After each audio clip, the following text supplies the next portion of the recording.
สบายดีกลับมาพบกับ Easy Learning Channel วิดีโอนี้จะมาสอนเกี่ยวกับวิธีการลบขี้เหงื่อจาก Windows 10 ด้วย4ขั้นตอนง่ายๆเนาะ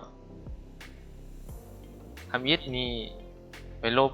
ไฟล์ขี้เหงื่ออยู่บนเทมเปอร์เซ็นต์เทมเนาะให้เราเข้าไปที่ Windows คลิกขวามือแล้วไปที่ Run พิมพ์คำว่านี่เนาะเปอร์เซ็นต์เทมเปอร์เซ็นต์นี่ใส่แล้วกดโอเค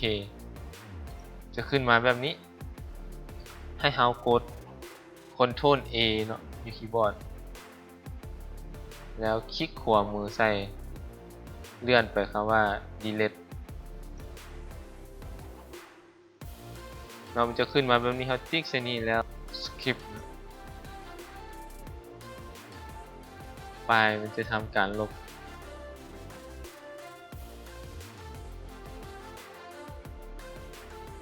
ตัวนี้เนาะขี้เหงื่อไหลก็ใช้เวลามันจะเฮ็ดให้พื้นที่ของ Drive C เฮาหันว่างหลายขึ้น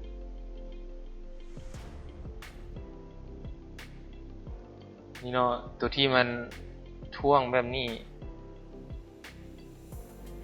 The action cannot be completed because the folder or the file in this open in other program หมายความว่าหมวดนี้ Windows มันยังในใช้งานอยู่เนาะคือว่าเรา cancel ออกแล้วขั้นตอนที่2ไปที่ช่อง C Windows เทมเนาะไปที่ช่อง C Windows แล้วไปที่เทมนี่เนาะเข้ามานี้หรือเขาจะพิมพ์ไซบอนนี่ก็ได้เนาะเข้าไปรันแล้วพิมพ์คำว่าเทมใส่แล้วกดโอเคเนาะได้คือกันแล้วให้เรา select แล้ว Ctrl A คลิกขวามือแล้วไปที่ delete นี่เนาะใช้กดว่า script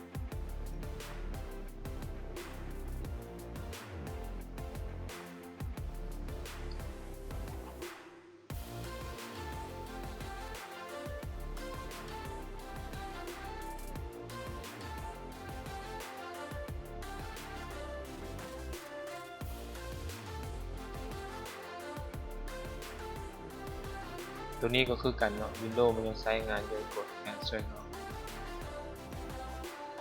แล้วขั้นตอนที่3ก็คือไปที่ Drive C Windows Software Distribution Download เนาะให้เรามานี่เนาะไปที่ Drive C แล้วเลือกคำว่า Software Distribution เนาะเข้าไปที่ Downloadนี่เนาะเป็นไฟล์ขี้เหงื่อเวลาเราดาวน์โหลดไฟล์ขี้เหงื่อจะมาสะสมดังนั้นให้เราเลือกพิมพ์เนาะก็คือ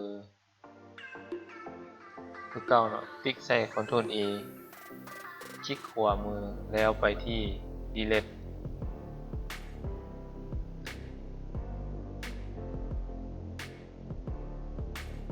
นี่เนาะจะถูกลบหมดแล้วขั้นตอนที่4ไปที่ Control Google Chrome More Tool แล้วก็ Clear Browsing Data ใครที่ใช้ Chrome ให้ไปเปิด Chrome ขึ้นมาแล้วไปที่ Control ทางด้านขวามือเทิงสุดติ๊กเข้าไปแล้วเลื่อนไปที่ More Tool แล้วไปที่ Clear Browsing Dataติ๊กเข้าไปตัวนี้เนาะ Time Length ให้เราเลือก All Time เนาะหมายความว่าช่วงเวลาที่เราใช้ทั้งหมดนี่จะถูกลบออกไปพวกไฟล์ขยะพวกขี้เหงื่อติ๊ก All Time แล้วก็ติ๊กตามตัวเลยแล้วก็กดคำว่า Clear Data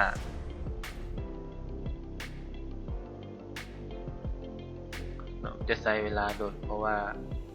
เราได้ทำการลบ นี่เนาะก็ถือว่าสำเร็จเนาะขั้นตอนการลบขี้เหงื่อจาก Windows 10เฮ็ดให้ Drive C ของเรามีเนื้อที่เพิ่มขึ้นมาเท่านี้ก็ขอจบลงเพียงเท่านี้ขอขอบใจ